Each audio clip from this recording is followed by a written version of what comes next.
You can't control your thoughts. You can't control your feelings, because there is no controller. You are your thoughts and your feelings. And they're running along, running along, running along. Just sit and watch them. Here they go. You're still breathing, aren't you? Still growing your hair? Still seeing and hearing? Are you doing that? I mean, is breathing something that you do? Do you see? I mean, do you organize the operations of your eyes? Know exactly how to work those rods and cones in the retina? Do you do that? It's a happening. It happens. So you can feel all this happening. Your breathing is happening. Your thinking is happening. Your feeling is happening. Your hearing, your seeing. The clouds are happening across the sky. The sky is happening blue. The sun is happening shining. There it is. All this happening. And may I introduce you? This is yourself.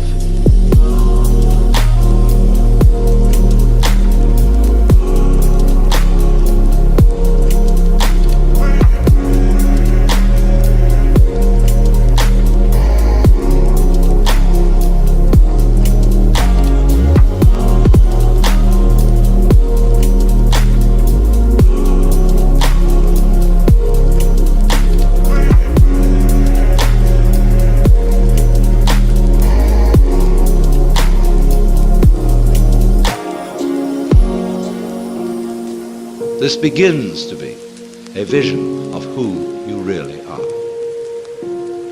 And that's the way you function. You function by happening, that is to say, by spontaneous occurrence. And this is not a state of affairs that you should realize. I cannot possibly preach it to you, because the minute you start thinking, I should understand that, this is this stupid notion again of I should bring it about, when there is no you to bring it about. See, that's why I'm not preaching. You can only preach to egos. All I can do is to talk about what is. It amuses me to talk about what is because it's wonderful. I love it, and therefore I like to talk. If I get paid for it, then I make my living. And sensible people get paid for doing what they enjoy doing.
This is not you see, this is the whole approach here is not to convert you, not to make you over, not to improve you, but for you to discover that if you really knew the way you are,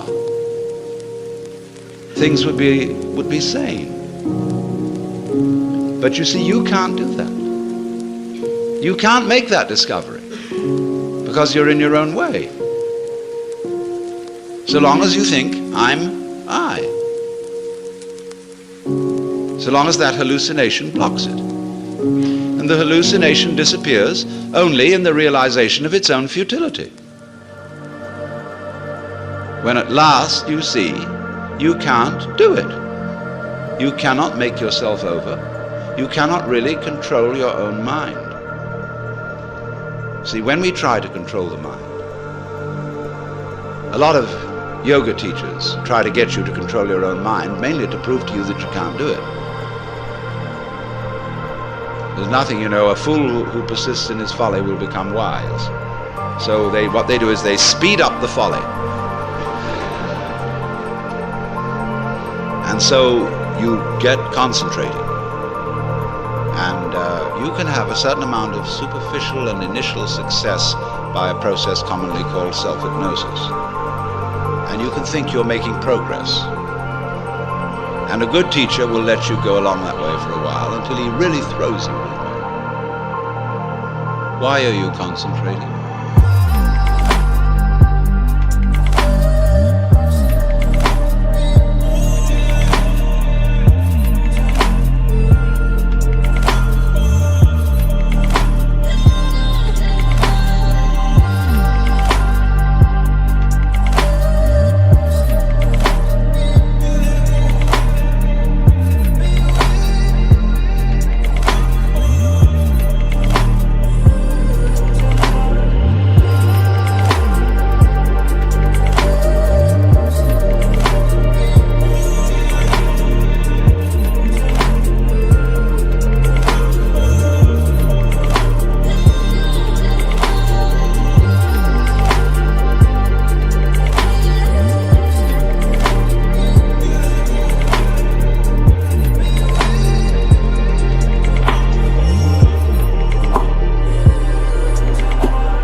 See, Buddhism works this way. Buddha said, if you suffer because you desire, and your desires are either unattainable or always being disappointed or something.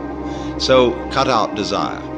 So those disciples went away and they stamped on desire, jumped on desire, cut the throat of desire, and threw out desire. But then they came back and Buddha said, but you are still desiring not to desire. They wondered how to get rid of that. So when you see that that's nonsense, there naturally comes over you a quietness. In seeing that you cannot control your mind, you realize there is no control. What you took to be the thinker of thoughts is just one of the thoughts. What you took to be the feeler of the feelings, which was that chronic muscular strain, is just one of the feelings.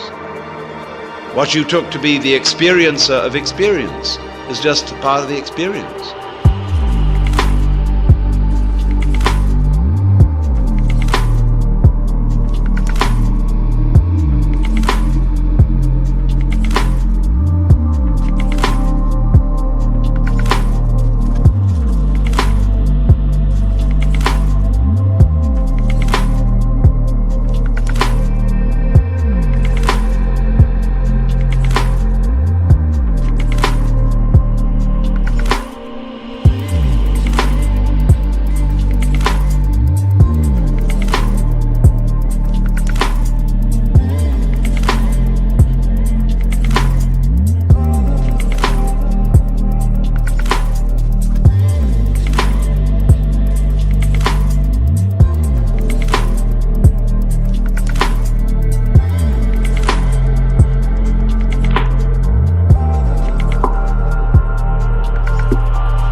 So there isn't any thinker of thoughts, feeler of feelings. We get into that bind because we have a grammatical rule that verbs have to have subjects.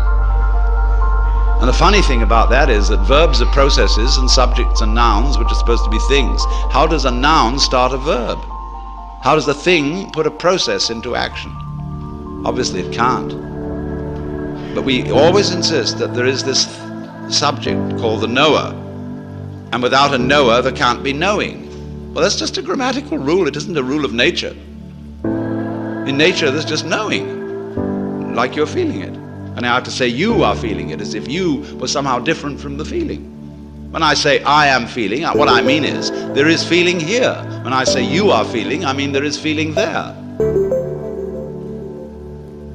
I have to say even there is feeling. What a cumbersome language we have. Chinese is easier. You don't have to put all that in.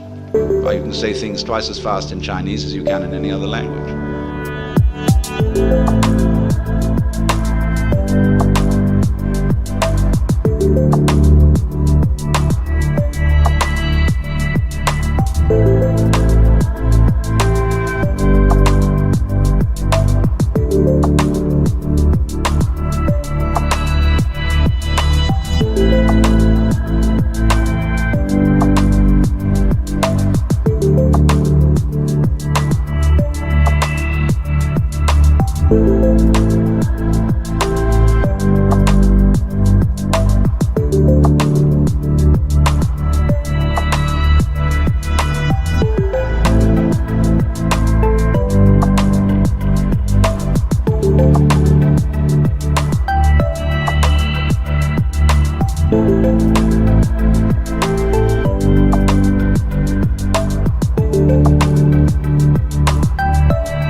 Well, anyway, when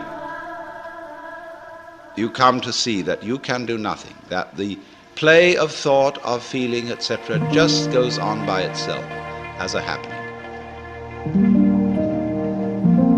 then you are in a state which we will call meditation.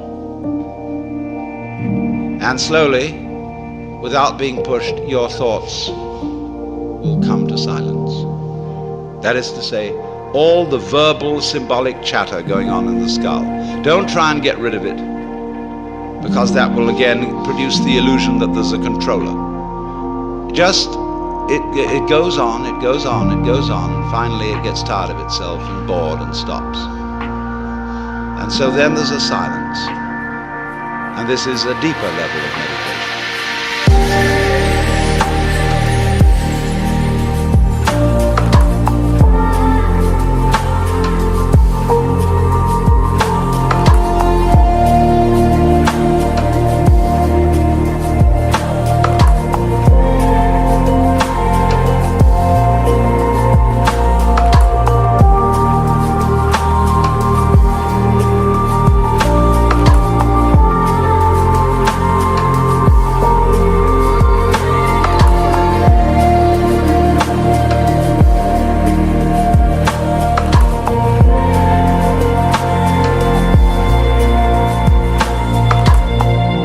In that silence, you suddenly begin to see the world as it is. And you don't see any past, and you don't see any future. You don't see any difference between yourself and the rest of it. That's just an idea. You can't put your hand on the difference between myself and you. You know, you can't blow it, you can't bounce it, you can't pull it. It's just an idea. You can't find any material body, because material body is an idea. So is spiritual body. This is somebody's philosophical notions. See, reality isn't material. That's an idea. Reality isn't spiritual. That's an idea. Reality is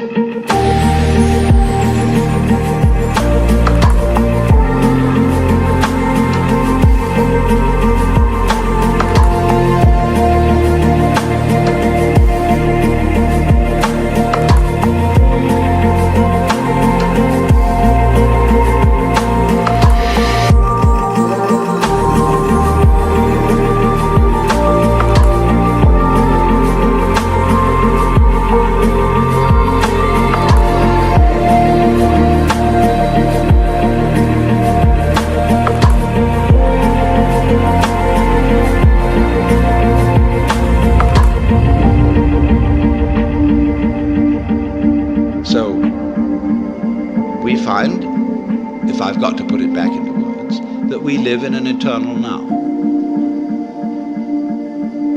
You've got all the time in the world, because you've got all the time there is, which is now. And you are this universe. And you feel this strange feeling when ideas don't define the differences, you feel that other people's doings are your doings. And that makes it very difficult to blame other people.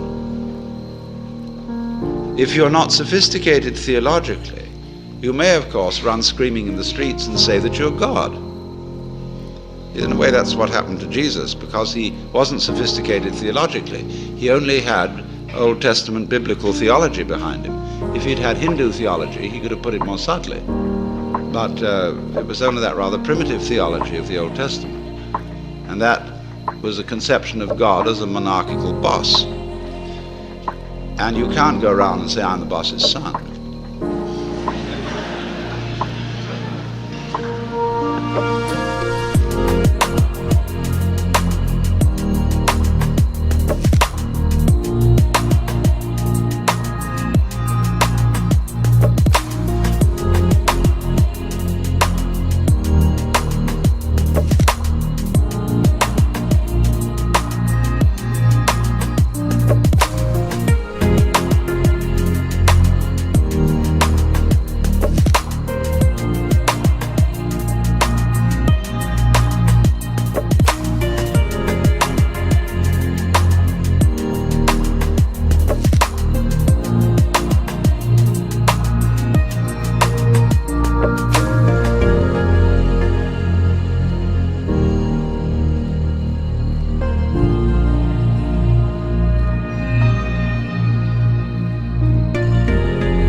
If you're going to say I'm God, you must allow it for everyone else too. But this was a heretical idea from the point of view of Hebrew theology. So what they did with Jesus was they pedestalized him. That means kicked him upstairs so that he wouldn't be able to influence anyone else. And only you may be God. And that stopped the gospel cold right at the beginning. It couldn't spread. Well, anyway, this is therefore to say that the transformation of human consciousness through meditation is frustrated so long as we think of it in terms of something that I myself can bring about by some kind of wangle, by some sort of gimmick. Because you see, that leads to endless games of spiritual one-upmanship and of guru competitions, of my guru is more effective than your guru, my yogas are faster than your yoga, I'm more aware of myself than you are, I'm humbler than you are, I'm sorrier for my sins than you are, I love you more than you love me. This interminable goings-on about which people fight and wonder whether they are a little bit more evolved than somebody else and so on. All that can just fall away.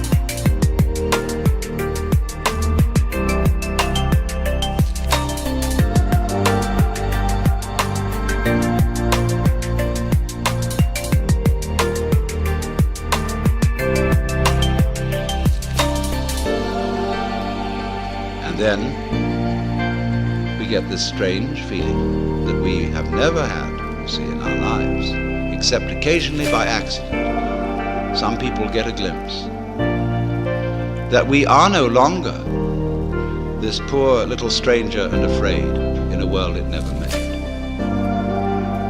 but that you are this universe, and you are creating it at every moment. Because you see, it starts now. It didn't begin in the past. There was no past. See, if the universe began in the past, when that happened, it was now. See? Well, it's still now. And the universe is still beginning now, and it's trailing off like the wake of a ship from now.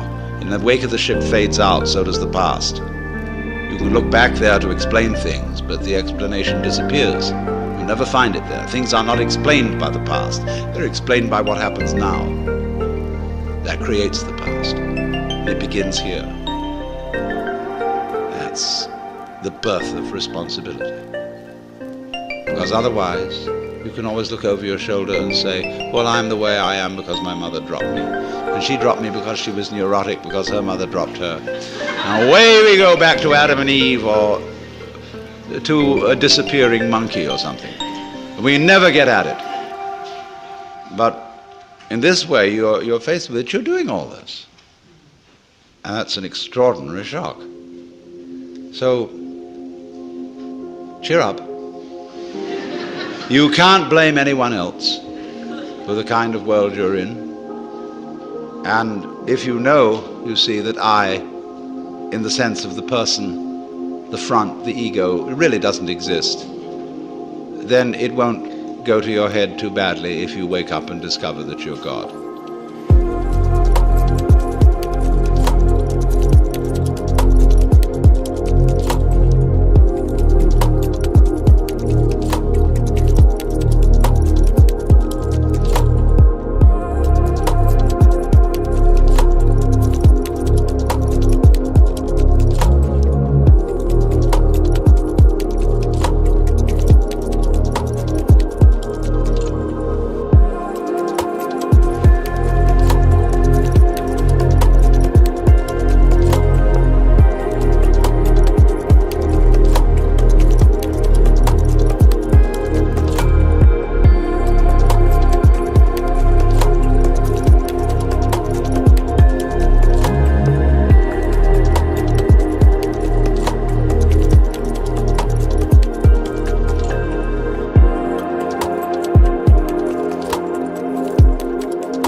So we are living, as it were, on many, many levels of rhythm.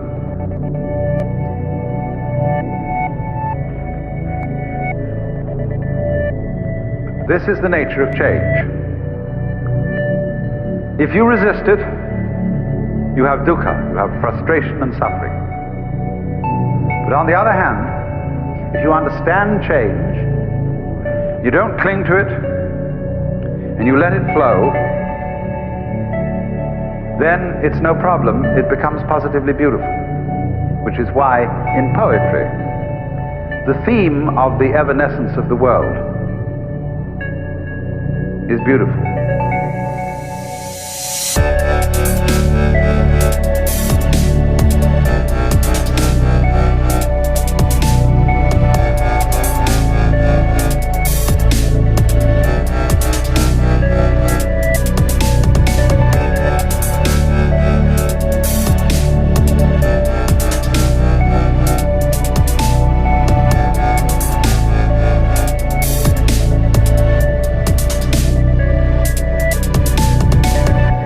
See, it's always the image of change that really makes the poem.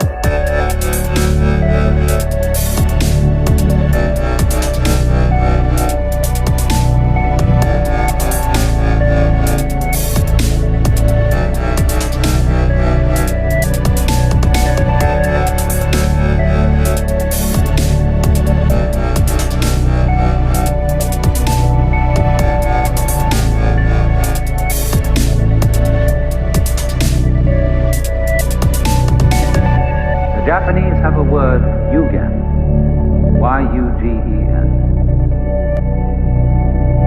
which has no English equivalent whatsoever. Yugen is, in a way,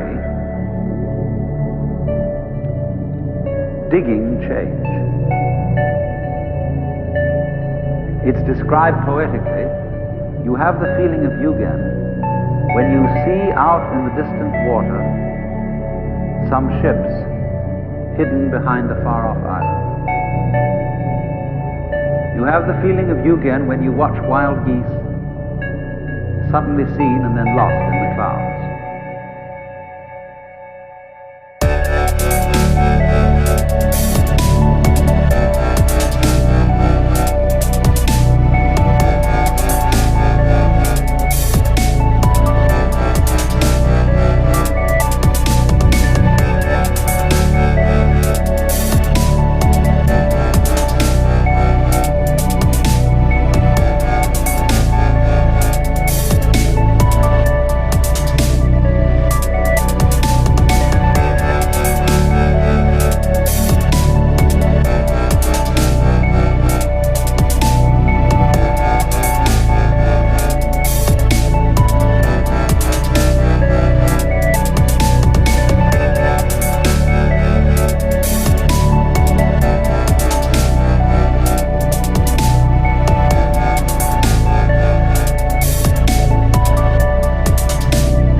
When you look across Mount Tamalpais, and you've never been to the other side, and you see the sky beyond, you don't go over there to look and see what's on the other side. That wouldn't be yugen. You let the other side be the other side. And it evokes something in your imagination, but you don't attempt to define it, to pin it down. Yugen.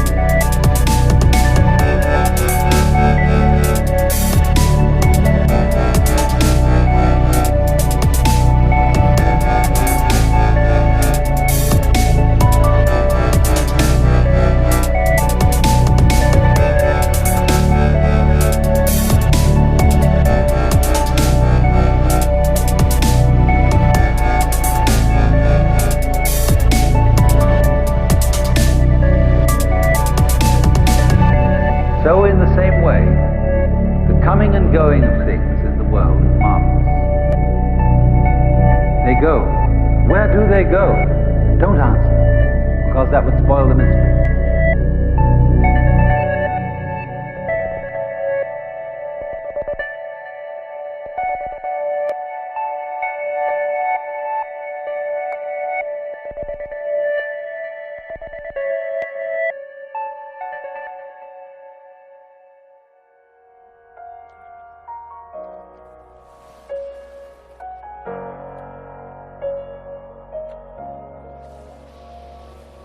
The object of Buddhist discipline or methods of psychological training is, as it were, to bring about a state of affairs in which the individual feels himself to be everything that there is, the whole cosmos, focused, expressing itself here.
In the Western world, a good teacher is regarded as someone who makes the subject matter easy for the student, a person who explains things cleverly and clearly. So you can take a course in mathematics without tears. In the Oriental world, they have an almost exactly opposite conception, and that is that a good teacher is a person who makes you find out something for yourself. In other words, learn to swim by throwing the baby into the water.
There's a story used in Zen about how a burglar taught his child to burgle.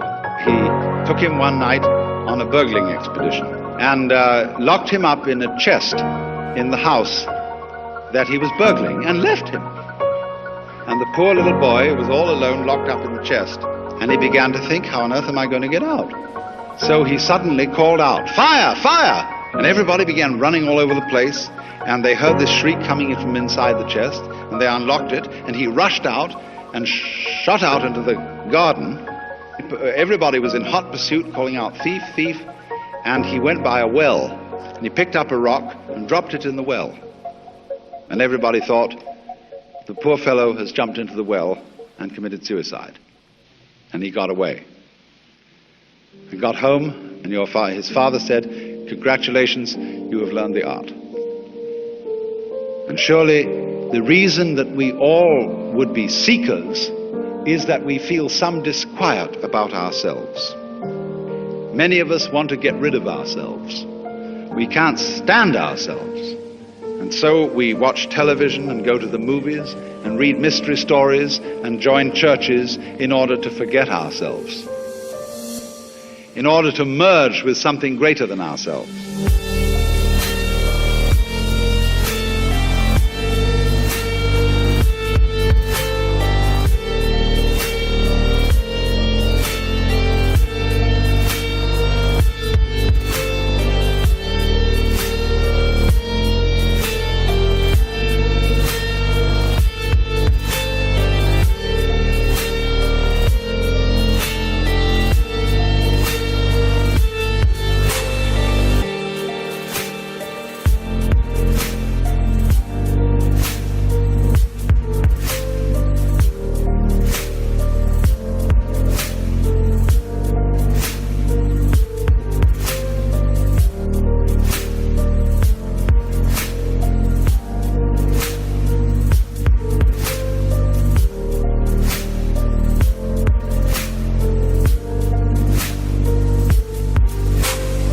Now, if you go to a Zen teacher, he'll say, "Well, I have nothing to teach. There is no problem. Everything's perfectly clear." And you think that one over. And you say, he's probably being cagey.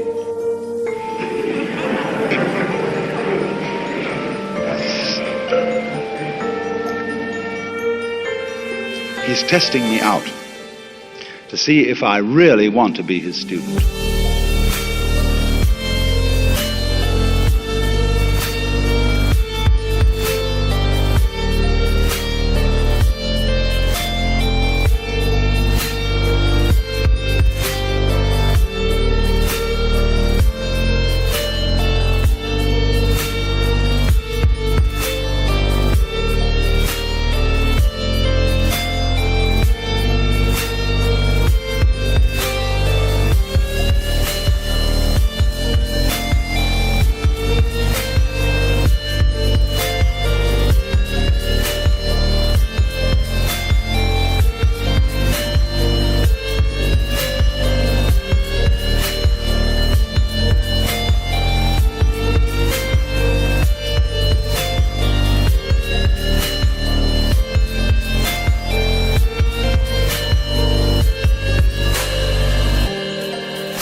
You know our saying, anybody who goes to a psychiatrist ought to have his head examined.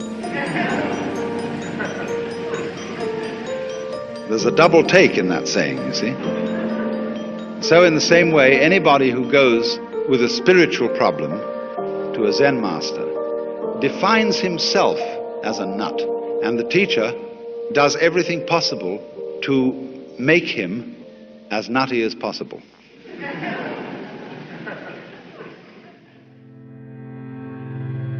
So then, here's the drama.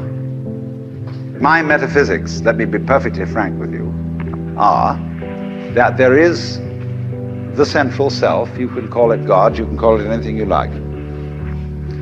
And it's all of us. It's playing all the parts of all beings whatsoever, everywhere and anywhere. And it's playing the game of hide and seek with itself. It gets lost, it gets involved in the farthest out adventures, but in the end, it always wakes up and comes back to itself. And when you're ready to wake up, you're going to wake up. And if you're not ready, you're going to stay pretending that you're just a poor little me. And since you're all here and engaged in this sort of inquiry and listening to this sort of lecture, I assume that you're all on the process of waking up.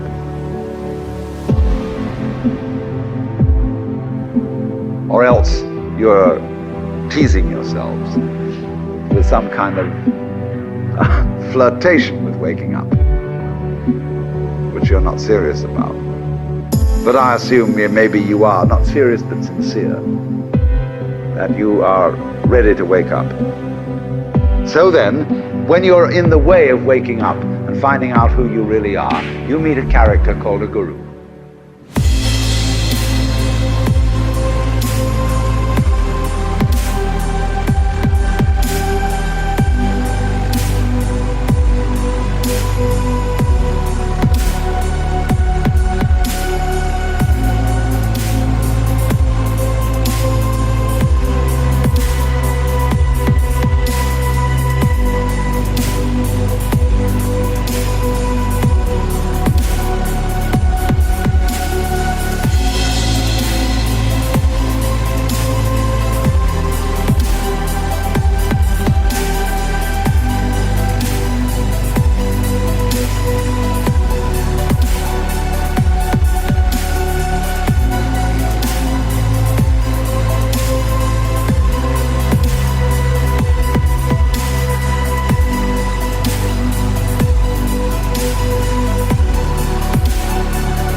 The Hindus say this word, the teacher, the awakener. And what is the function of a guru? He's the man who looks at you in the eye and says, oh, come on. I know who you are. You know, you come to the guru and say, sir, I have a problem. I'm unhappy and I want to get one up on the universe, or I want to become enlightened. I want spiritual wisdom. Ah, the guru looks at you and says, who are you? You know Sri Ramana Maharshi, that great Hindu sage of modern times? People used to come to him and say, Master, who was I in my last incarnation? As if that mattered. And he would say, who is asking the question? And he'd look at you and say, basically, go right down to it. You're looking at me, you're looking out, and you're unaware of what's behind your eyes. Go back in and find out who you are, where the question comes from, why you ask.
And if you've looked at a photograph of that man, I have a gorgeous photograph of him. And you look in those, I walk by it every time I go out of the front door. And I look at those eyes and the humor, lilting laugh that says, oh, come on.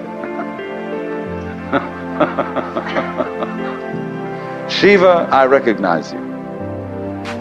When you come to my door and you say, I'm so-and-so, I say, ha ha, what a funny way God has come on today.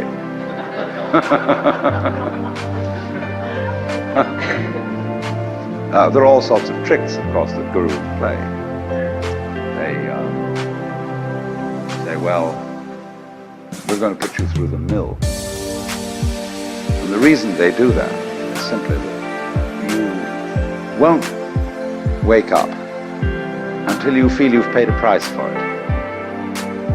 In other words, the sense of guilt that one has, or the sense of anxiety, is simply the way one experiences keeping the game of disguise going on.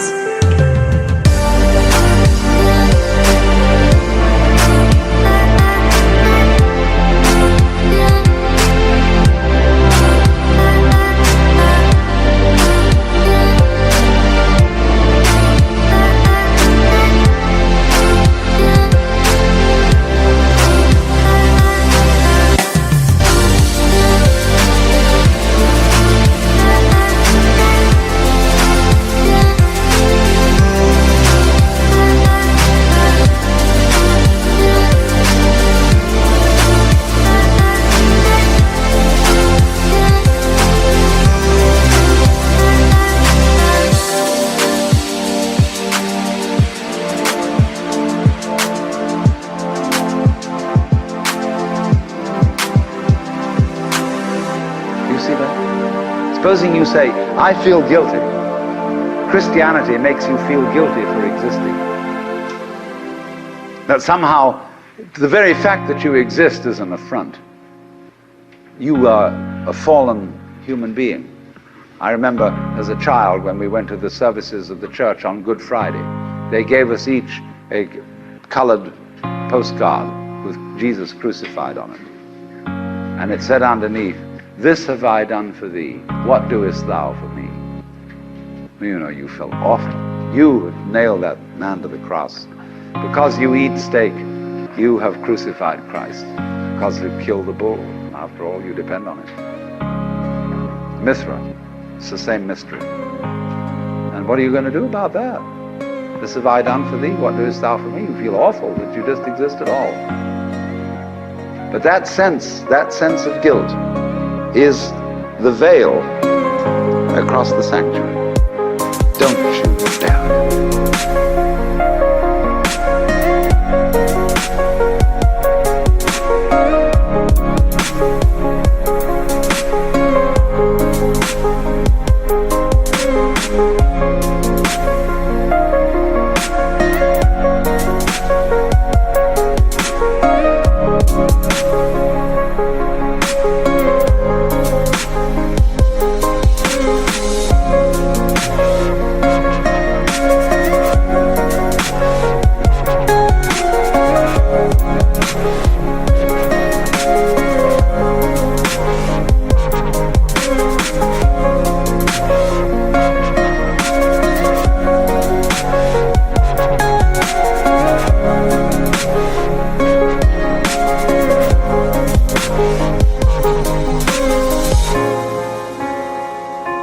In order to, in all mysteries, when you're going to be initiated, there's somebody saying, don't you come in. You've got to fulfill this requirement, and this requirement, and this requirement, and this requirement, then we'll let you in. And so you go through the mill. Why? Because you're saying to yourself, I won't wake up until I feel I deserve it. I won't wake up until I've made it difficult for me to wake up. So I invent for myself an elaborate system of delaying my waking up. I put myself through this test and that test, and when I feel it's been sufficiently arduous, then I may at last admit to myself who I really am, and draw aside the veil, and realize that after all, when all is said and done, I am that I am, which is the name of God. And when it comes to it, that's really rather funny. They say in Zen, when you attain Satori, nothing is left to you at that moment but to have a good laugh.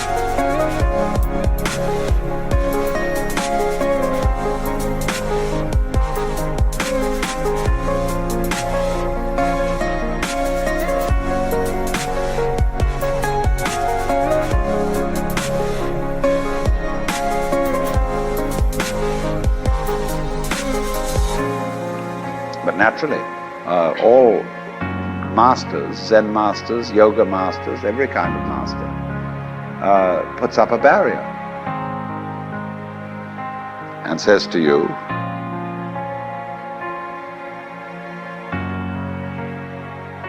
he simply plays your own game. You know, we say anybody who goes to a psychiatrist ought to have his head examined. Because you, when you go to a psychiatrist, you define yourself as somebody who ought to have his head examined. Same way, the Zen masters say anybody who studies Zen or comes to a Zen master ought to be given 30 blows with a stick. Because he was stupid enough to pose the question that he had a problem. But you're the problem. You put yourself in this situation. So it's a question fundamentally. Do you define yourself as a victim of the world or as the world? You can define yourself. You see, if you identify you with what you call the voluntary system of the nerves and say, only that's me, and that's really a rather limited amount of my total performance, what I do voluntarily, then you've defined yourself as the victim in the game.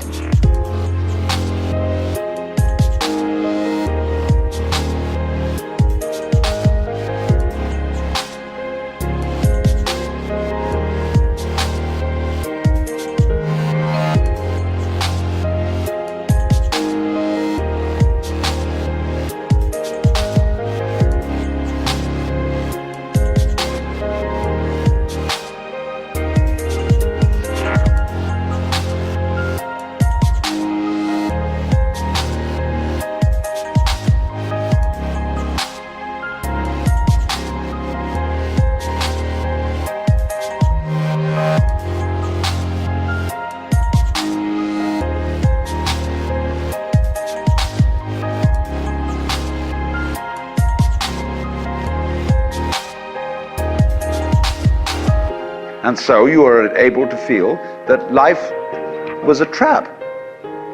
Something else, whether it was God or whether it was fate or whether it was the big mechanism, the system, imposed this on you. And you can say, poor little me, but you can equally well and with just as much justification define yourself not only as what you do voluntarily but also what you do involuntarily. That's you too. Do you beat your heart or don't you? Or does it just happen to you?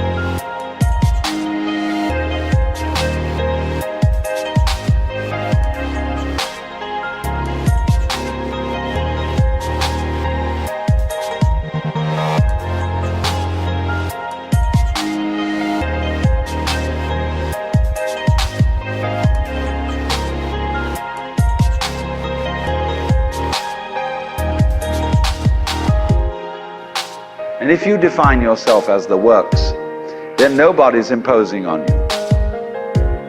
You're not a victim. You're doing it. Because you can't explain how you do it in words because words are too clumsy. And it takes too long to say. You get bored with it. But actually, then you can say, with gusto, I am responsible for this life.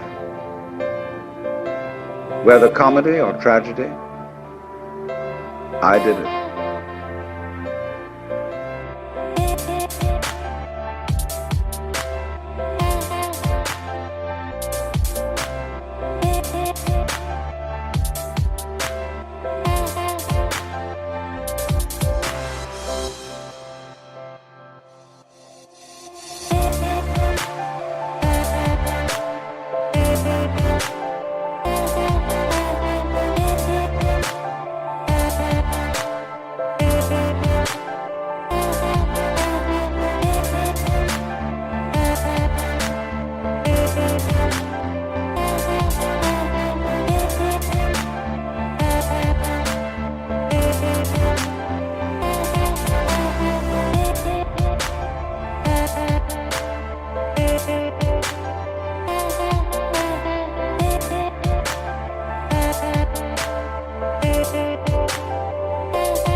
And it seems to me that that is a basis for behavior and going on, which is more fundamentally joyous and profitable and great than defining ourselves as miserable victims or sinners or what have you.